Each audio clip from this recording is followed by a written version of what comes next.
What's up, everyone? Welcome to the 93rd episode of Cartoon Fight Club. I'm your host, Animation Rewind, and if you're new to this series, then be sure to check out the older content. But if you know how the game is played, then let's get ready for the fight. Tonight for my animation, I brought over two voice actors. Voicing the role of Jeff the Killer is Modern Distorted Productions, and voicing the role of Chara is Linux the Hedgecat VA. So if you enjoyed their work, head on over to their channels and subscribe. Speaking of tonight's battle, as I just technically mentioned, we have a fight between Chara and Jeff the Killer. And because Undertale is an indie game, we are going to use indie game Jeff the Killer. It's also the strongest Jeff the Killer, which makes this battle more fair. And this should be self-explanatory, but obviously this thing is going to be loaded with Undertale spoilers. With all this being said, let's introduce Cartoon Fight Club's 93rd round of fighters. Now before I get into a flame war on how to pronounce Chara's name, from my understanding, Chara is short for the word character. I know the Undertale fans have a split decision on some pronunciations, but I'm sticking with Chara. If you pronounce this name as Chara or Chara, good for you. Officially, there's no right or wrong answer, so whatever floats your boat. Anyway, let's get on with the analysis. Years ago, a young child known as Chara climbed up Mount Ebo. Sadly, however, Chara was feeling really depressed and suicidal, and thought if the fall down the mountain wouldn't kill her, the monsters down below would. After falling into the underground, Chara was found by a young monster named Azrael. Azrael then took Chara back to his home, in which the king and queen of the underground, Asgore and Toriel, basically adopted Chara and gave her a loving home. Azrael and Chara grew up as siblings, and Chara would begin to love the underground, finally having a home that wasn't mentally dark. Several years later, a child named Frisk climbed up Mount Ebo. Unlike Chara, Frisk just wandered up there. Frisk accidentally fell down and landed on a bed of golden flowers, also known as Chara's grave. This is when the player gets to name themselves. As you name yourself, whatever it is, technically becomes who Chara is. You naming yourself is you calling out to Chara. You have three paths: the genocide, the neutral, and the pacifist run. In the neutral and pacifist, Chara helps you understand some monsters that can't really speak, helps you understand monsters by giving you the ability to check their personalities in battle, helping you call for help against Omega Flowey, and especially with the battle against Azrael, giving you the knowledge to know how to save him. Genocide Chara, however, is when you call out to them and you trick them into being a killer. They absorb EXP and become stronger for you, the player, because instead of thinking their purpose is to save the monsters, you trick them into believing that their purpose is to end everything. So they become stronger for you.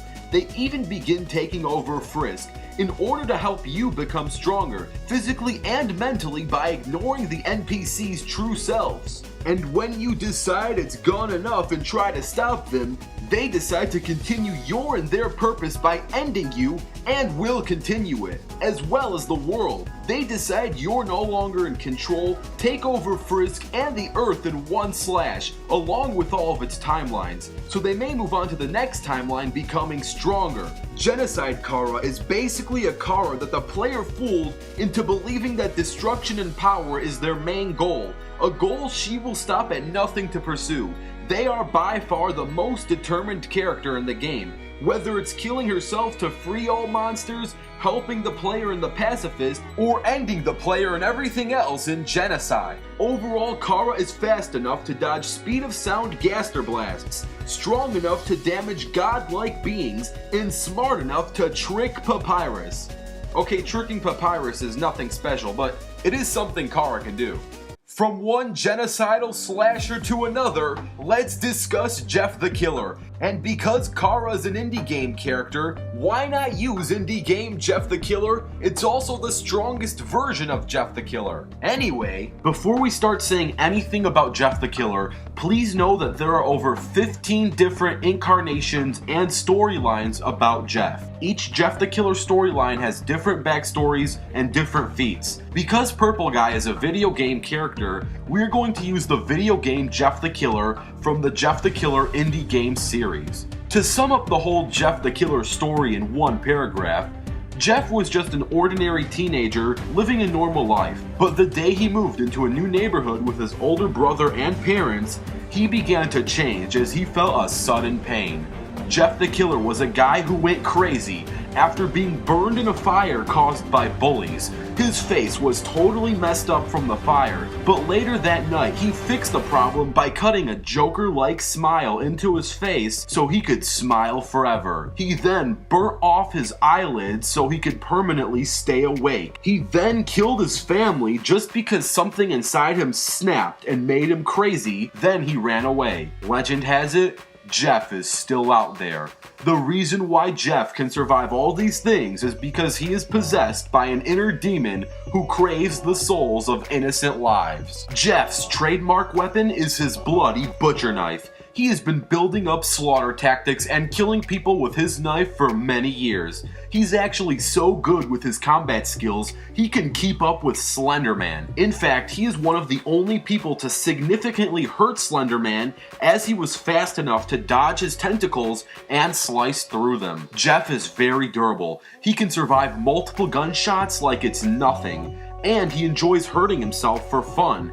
He burnt off his eyelids and sliced his face without a second thought. Jeff does not fear pain nor death. He enjoys the sight of gushing blood, and he enjoys torture. He can take up to 16 pistol shots just to knock him out for a few moments. In order to beat Jeff, you're going to have to find a way to get him to hurt himself, because it is going to be really hard to kill him on your own. Jeff may be a master at serial killing, but he does have flaws. He wears bright white clothing and does not intend on using any stealth tactics at all. He is easy to spot during the night, and his arsenal is only limited to his butcher knife. Without his knife, he doesn't have much that can hurt you other than his killer instinct and twisted mind. Overall, Jeff is one scary mofo who knows exactly the right place to slice you up. He is fast enough to combat with Slender Man and can easily survive over 15 gunshots with minimal damage. And now let's get ready for the fight. This battle's going to take place in Snowden, and there is no prep. Let the battle begin.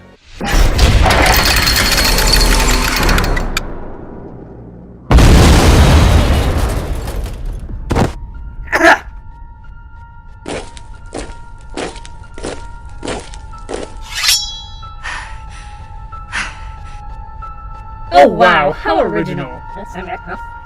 Someone with a generic haircut, baggy sweater, and a knife. Is that the best you got? Where did you copy that look from? Oh, that's right, you copied it from me! Did I seriously travel all day to be someone pathetic like you? Let's get this over with the mostly insane reject. What the? And I thought I was ugly! Look at you! What's with the low blows? That's it. I was going easy on you at first, but no more. My name is Jeff!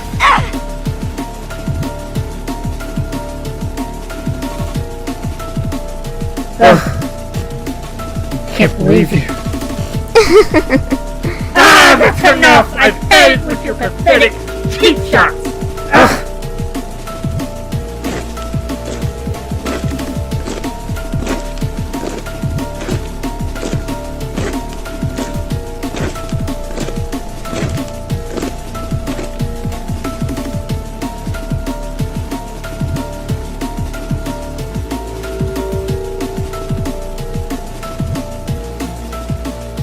Take this! This place must be a joke. Look at you!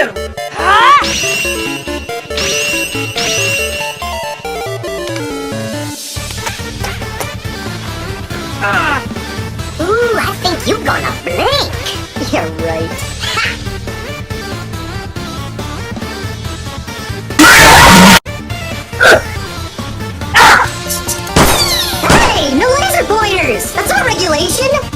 controls, man.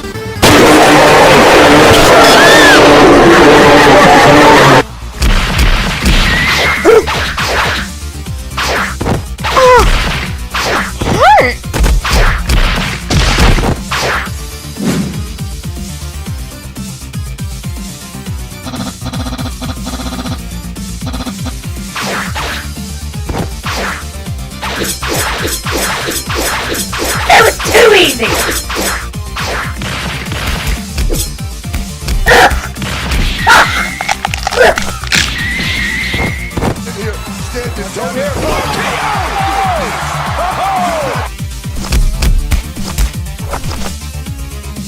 Watch your this jacket is brand new!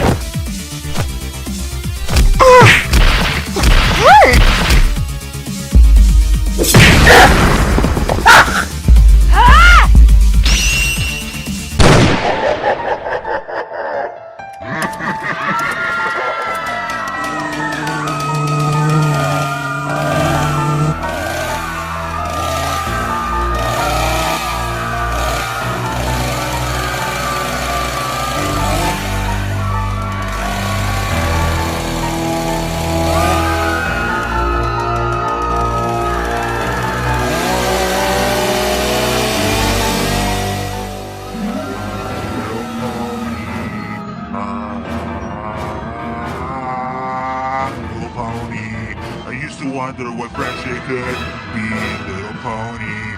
Until you see I'll share its magic with me. Big adventure, tons of fun, beautiful heart, faithful and strong. Chain of your kindness. This is easy. Magic makes it all complete.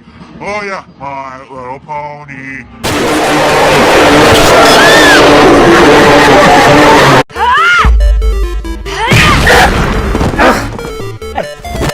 I can't believe it! You beat me!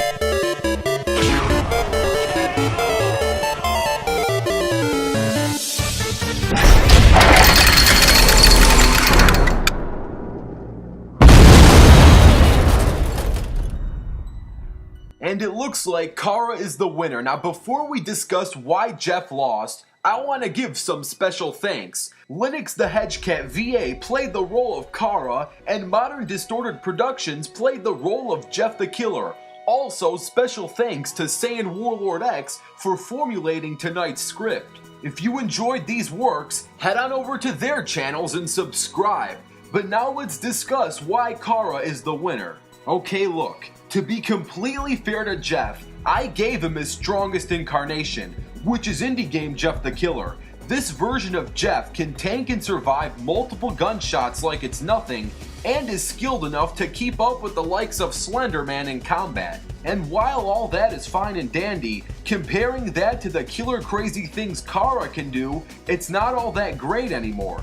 Chara is fast enough to dodge speed of sound gaster blasts, strong enough to damage godlike beings, and once Chara completes the genocide route, she literally defeats the whole Undertale roster. The same roster that includes Sans, Papyrus, Asgore, Metaton, Azrael, and much more. Jeff, on the other hand, mainly targets innocent people with no combat experience. He usually gets revenge on school bullies and teachers. Sure, he's faced impressive combatants like Slender Man, but on a main basis, his targets are practically sitting ducks. Now, Jeff does have his mental breakdown ability, but it's mainly a scare tactic that only works on innocent and young humans who haven't been through scary things. Chara has the experience and the bravery to easily bypass this move. The winner is Chara. And if Jeff ever wants to enter this universe again, he's gonna need some help.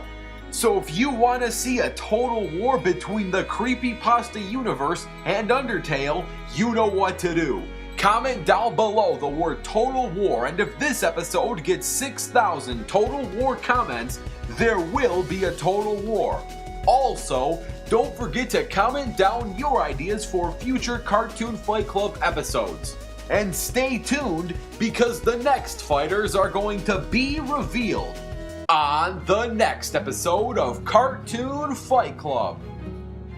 I have a rigorous exercise routine. I can do an infinite amount of reps of everything. 1,006,007,000,000,000. When I arrive at the Axe-Cop station, the first thing I do is print out a list of bad guys to kill, and then I kill them all. Over, I will defeat you with my next attack. So now you've had your warning. The attack I'll use is forbidden by the code of the Fist of the Nosehair. It could cost me my video store membership. Here goes! Monkeyland Super Fist! Huh? When did they get here? I prepped all these primates 3 days ago.